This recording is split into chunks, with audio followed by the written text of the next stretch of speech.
Hello everyone, welcome to our channel Legal Mind Map. So today in this video we'll cover reply to notice. We'll cover the explanation, format, draft यानी कि हमारा, and our subject is drafting, pleading and convincing. So let's start our video. Now हम notice को समझने पहले reply to notice को समझने से पहले सबसे पहले हम नोटिस समझेंगे. When, why and how a legal notice under section 80 CPC is given. कैसे दिया जाता है, क्यों दिया जाता है, कब दिया जाता है.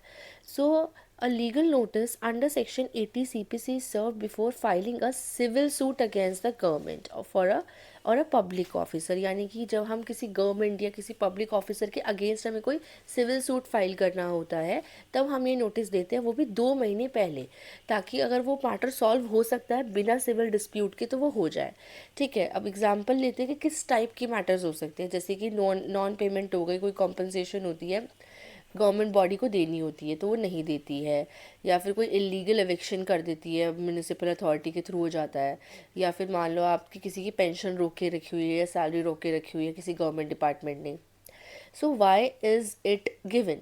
To give an opportunity to the government को अपॉर्चुनिटी दी जाती है या फिर पब्लिक ऑफिसर को जिनके अगेंस्ट पार्टी केस करने वाली है कि बिना लिटिगेशन के ही इस मैटर को सॉल्व किया जाए, इसलिए 2 महीने पहले ही नोटिस दिया जाता है.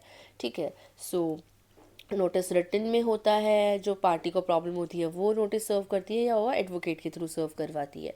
देन जो ये सेंड किया जाता है रजिस्टर्ड पोस्ट, और it must include name, address, cause of action, relief source and facts of the case.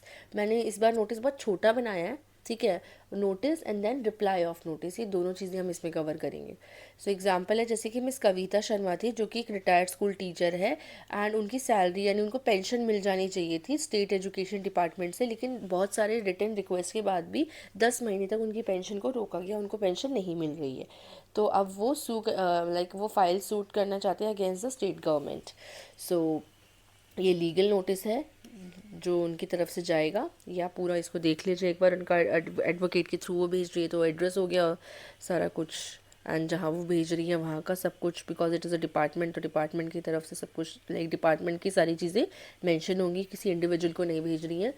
Then the subject body में क्या क्या है, किस तरीके से फैक्ट्स है. फैक्ट्स और ज़्यादा बढ़ा के हम फैक्ट्स को और ज़्यादा लंबा चौड़ा लिख सकते हैं, but we are not writing in that way. मैंने इसे बहुत शॉर्ट और सिंपल रखा है.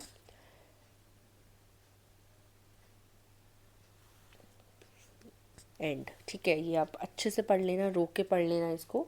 ठीक है ना. You are hereby called upon to release the due pension amount along with interest for the delay within 60 days from the date of this notice. Failing this my client shall be constrained to initiate legal proceedings in a court of law at your risk and cost. Okay, now reply to legal notice. Now this is the reply of legal notice. आप इसका format देख सकते हो. इसमें advocate का name है जो NCT की तरफ से अब आया है. रिप्लाई जो कविता शर्मा ने जो भेजा था ना उसका, एंड सारा दिस जिस एडवोकेट ने भेजा था उनका, कविता शर्मा का जो एडवोकेट है उसका सारा कुछ नीचे डिटेल यहाँ मेंशन किया है.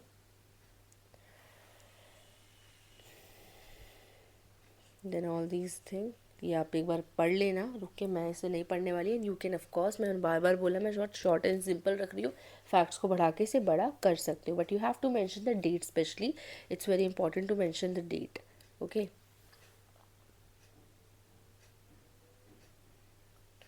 That's it in this video. I hope आपको सब कुछ समझ आया होगा. फिर भी कोई डाउट होता है तो कमेंट करके हमें बता सकते हो. Please don't forget to like, share and subscribe. Thank you.